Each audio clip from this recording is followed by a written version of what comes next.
The Nightingale Story is a beautiful fairy tale story adapted from the works of Hans C. Andersen.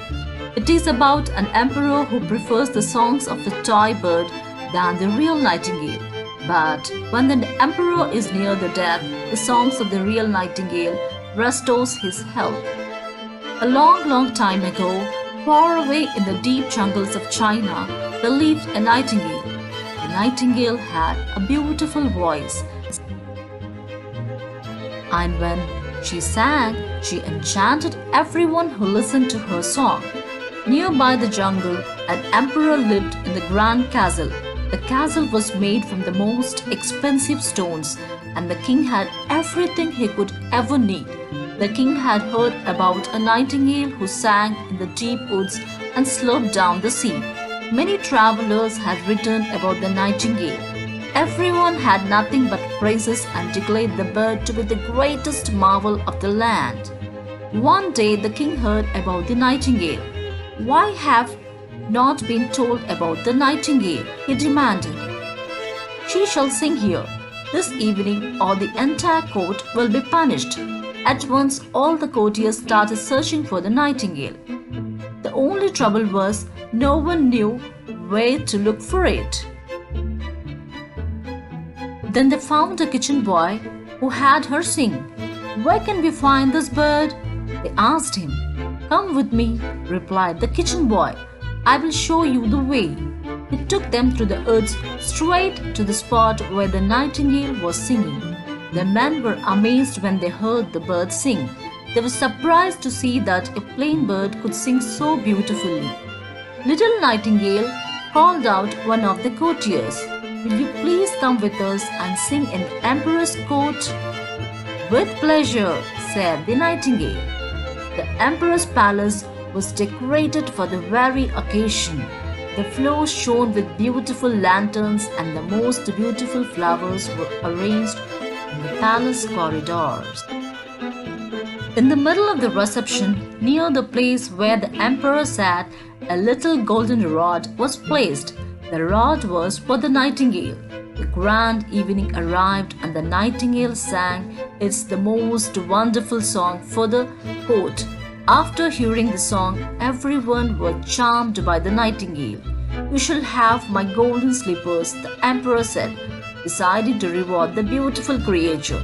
The nightingale happily declined and told the emperor that it was already happy. The emperor was so pleased with the bird that he decided to keep her in the palace. He presented the nightingale with the golden cage and the 12 servants to watch over it. So the nightingale sang and sang at the emperor's court. Soon the whole China was talking about the bird. But the poor bird did not feel happy in the cage. The nightingale wanted to be free and sing in the woods. One day a large parcel arrived for the king. "Nightingale" was written on the top of it. When they opened the parcel, they found a toy clockwork nightingale.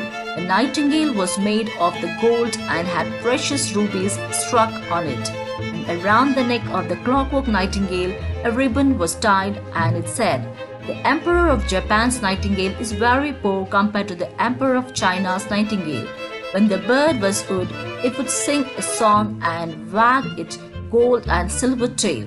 Everyone in the court were amazed at it. How amazing!" they would cry. The beautiful toy was placed on the silk cushion near the emperor's bed, but the toy only knew to sing one song, unlike the real nightingale. One day, something strange happened. The ruby-studded toy started to make strange noises, and then suddenly the toy nightingale stopped working. The royal physician was called in, and so was the royal watchmaker. Together they opened up the toy and examined the toy. When they did not understand what was wrong with the toy, more noblemen were called, but sadly none of them knew what to do. Meanwhile, the real nightingale who had been caged has escaped. She went back to the deep green woods. So when the toy stopped singing, the emperor became very sick. The emperor's courtier thought he might die. The poor king lay stiff and pale in his massive bed. the nightingale heard of the sad news.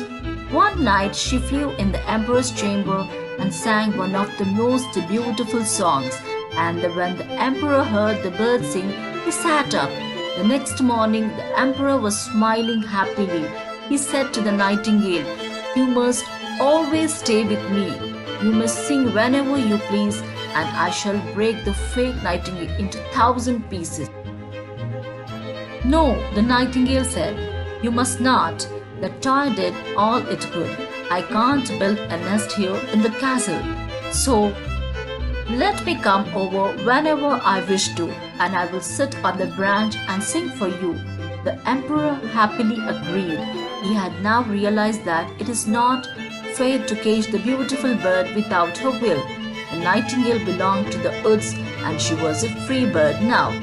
When the emperor came out of his bedchambers looking healthy, all the courtiers were shocked. The empress ruled for many years, and the nightingale visited the king whenever she liked.